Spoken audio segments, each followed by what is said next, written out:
É o seguinte, na segunda fala do Richard, me tocou aqui uma coisa que eu linkei, inclusive, com o Pedro Viana.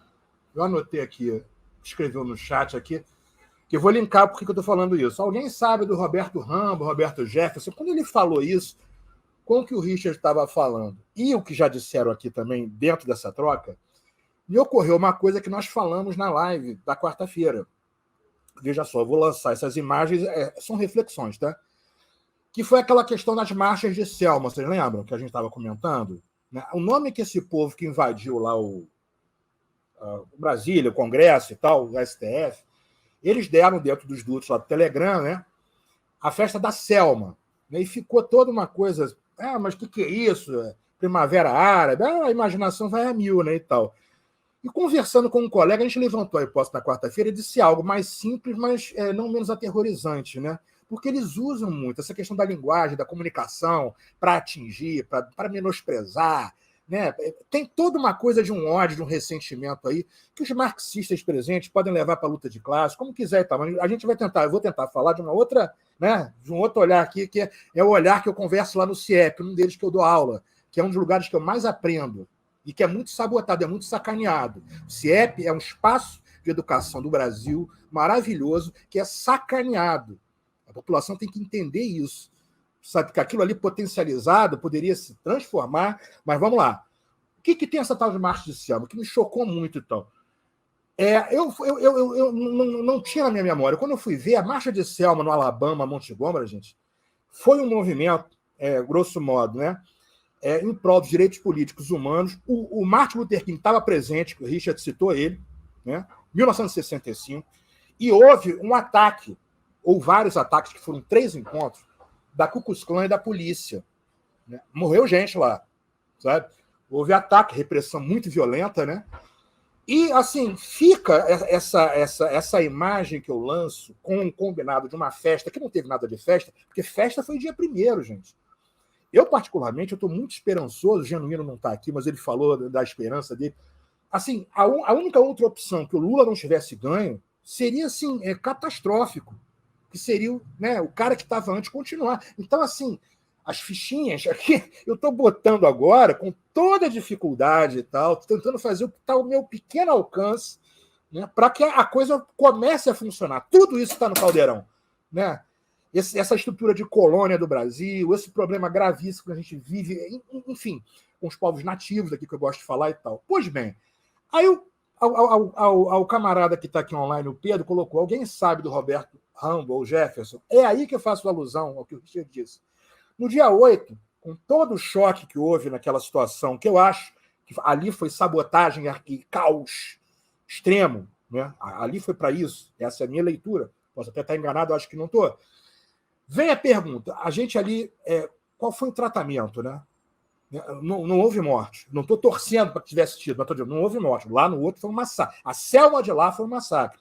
Né? É uma alusão àquele cara que faz o símbolo da supremacia branca na TV, né, que fez, eu esqueci o nome dele, também nem vem então ao caso, ou do ex-presidente, ele fez um símbolo numa entrevista do ex-presidente, imitando uma coisa, um código, né, que os supremacistas fazem nos Estados Unidos. Teve um caso desse. E o episódio, aquela coisa semiótica dos copos de leite, né? Lá no bunker do ex-presidente. Tem todo. Mas isso aqui são imagens. Não, as imagens são discursos são violentos. Através do domínio da linguagem, do controle da linguagem, que a memória de uma nação vai continuando a sendo espremida, né? Colocada soterrada para não vir à tona. Não é à toa que, digamos assim, as glórias de um povo, por exemplo, nas suas religiões, nas suas crenças e tal, ela fica soterrada justamente quando o colonizador mantém aquilo lá para baixo. Veja as religiões afro que nós temos aqui. Né? Voltando, alguém sabe do Roberto Rambo Jefferson? A gente tem aí o encaixe que eu queria. Um deputado, né, essa figura me aparece gravando um vídeo com ameaças e tal. No acontecimento, diz, né, foi o que lemos, 60, 80, 100 tiros de fuzil, sem mortos. Ninguém morre. Numa nação como a nossa, onde é recorrente, não é uma, nem duas, nem três, nem quatro. Outro dia teve outro. Um trabalhador comum, preto, claro, segurando algum instrumento de trabalho, seja furadeira e tal, ele é confundido uma coisa de fuzil ou com pistola e leva tiro. Quando não acontece na ilha do governador, que teve, já com o governo passado, e foram pessoas do Exército que estavam, 80 tiros de fuzil num carro, né? Não foi à noite, e, gente, 80 tiros de fuzil, não foram 10, 20. Né? E isso passa como uma coisa que já é comum, e é comum, eu estou dizendo no sentido do comum, é comum porque isso é naturalizado no que é o Brasil de verdade mesmo, raiz. E aí eu termino a fala para passar a bola para o colega, não sei se é o Rodrigo ou o Luiz, agradeço ao Luiz, que é um salto que eu vou dar, que é uma coisa assim, uma leitura minha, que eu acho que assim, nessa luta a gente não vai poder abrir mão, não tem acordo, não tem negócio também, não é só não vai ter anistia, não nada. É educação e saúde. A gente não pode abrir mão dessa vez, como fizemos já com a saúde pública. A saúde ela foi desmontada num processo antigo, eu me lembro. A minha vida foi salva no Hospital Servidores do Estado. Minha mãe, na época, não tinha grana para pagar a cirurgia. Fui operado de emergência, apendicite. Vocês sabem que apendicite de emergência é assim, questão de um dia, horas, você vai embora. Acabou esse hospital. E criou-se as cooperativas, criou-se os planos de saúde e tal, que né, agora vem o Haddad a público falar que ele vai observar os descontos para a saúde, que é o pobre que acaba pagando, porque ele não tem atendimento, e quem tem grana faz os descontos. Então é uma coisa perversa, entendeu? E das escolas, gente. Novamente, eu uso o CIEP, porque eu não dou aula só na universidade, eu sou servidor do ensino médio. E eu posso garantir para vocês, é um modelo muito interessante de ensino integral, e olha a perversidade da nossa democracia, do nosso país. O discurso que se ouve, não, mas o aluno não pode ficar lá integral, tal, porque ele tem que trabalhar.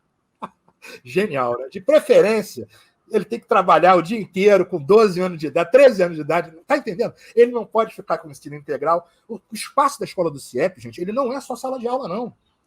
São lugares grandes. O pátio é a escola. O refeitório, onde a gente senta com estudantes para comer, para observar ele, para ouvir, que eles gostam de estar ali trocando com os docentes, com a equipe que trabalha lá de servidores e funcionários que trabalha na manutenção viva da escola. Aquilo ali é escola. Eu já cansei de fazer aprendendo. Veja bem, eu não estou ensinando, não. Eu estou contando coisas que alunos ensinam no dia a dia. Que esses espaços de troca podem ser no pátio. A gente já deu aula no pátio. Dentro de sala de aula, vou fechar agora, a gente deu aula invertendo. Eu não sabia o que ia acontecer na aula, não tinha a menor ideia. Eu falei, cara, vou inverter esse negócio. Gente, seminário, escolha aqui um tema, vocês vão lá para frente, grupo tal, vocês vão falar sobre um tema. E aí vinha direitos humanos, LGBTQIA+, e tal, e criava-se uma coisa, mesmo sem a pesquisa, para que surgisse o problema, antes de eu levar o conteúdo solução. Que eu nem sei se seria conteúdo solução. Às vezes eu falava de autores lá, eles ficavam olhando assim. Foi o dia, Eduardo, só para fechar aqui agora, foi o dia que a aluna falou, a gente estava falando das mulheres da filosofia, que já é um problema também na história da filosofia eurocêntrica, né? Aí falando das mulheres, aí falando de Simone de Beauvoir, da Hipátia, foi assassinada lá no século II e tal. Aí ela foi, e olha só a pérola, jogou se eu não conhecia você, para eu dar uma olhada na tua fala. Então, esse espaço de troca que eu estou falando, que é o espaço que eu acho que é o mais potente e criativo, e que a gente não pode perder isso de vista. A escola é isso também. E, para fechar, esse cara da loja americana, salvo engano, ele estava sendo falado, ventilado como alguém que tinha interesse no ensino à distância. Mas não ensino à distância complementar, que tem tipo aqui um encontro, uma videoaula, não, porque a população dura mesmo não tem acesso. Né? Uma mal consegue comer. É um ensino à distância que eles queriam fazer o pacotão, demite, acaba com o serviço público e tal, e coloca pacotão de aula gravado. E aí o lucro é muito maior. Você abre aqueles núcleos, né, daqueles centros de formação em pacote e vídeo, e não tem mais contato presencial. Né? Aonde o querido Genuíno que voltou aí marca-se tanto, onde também formam-se com força corações e mentes. Que é essa disputa que a gente tem que retomar. Combater a propaganda em massa que a escola estadunidense, eu estou estudando isso há um tempo, gente, ela começou a aprender usando propaganda voltada para o inconsciente freudiano. Atenção, não é psicanálise. O sobrinho dele começou isso lá atrás. Isso foi usado em golpe de Estado, que ele descobriu que a propaganda, para formar aos poucos, ela tem que ir em medos e desejos. Olha o capitalismo aí. Olha o consumo entrando aí. E isso entrando na área da política. Aí entra o cara que acha, não, ele está querendo atrapalhar meu projeto de enriquecimento. Porra, Deus quer que eu ganhe, que eu prospere. Aí vem esse esquerdista que quer dividir esse peixe. Vai pescar, rapaz, e tal. Eu estou dando só um exemplo, assim, meio, parece caricato, mas não é. Você vai ouvir nos dutos bolsonaristas, né, que eu nem gosto de falar isso dos extremistas, porque daqui a pouco esse cara sai e entra outro, que não é Marx, não, eles não estão falando de Hegel, manifesto, não, estão falando dessa coisa que, para eles, essa propaganda de anos sendo feita, com notícias e tal, isso já foi construído. E eu acho que a educação ela tem um compromisso sendo fortalecida, sendo incentivada, não é de combater, é de fazer essa reconstrução, finalmente, de uma base, entendeu? Era só esse alô que eu ia dar, porque o Richard falou aqui, ele tocou muito esse negócio.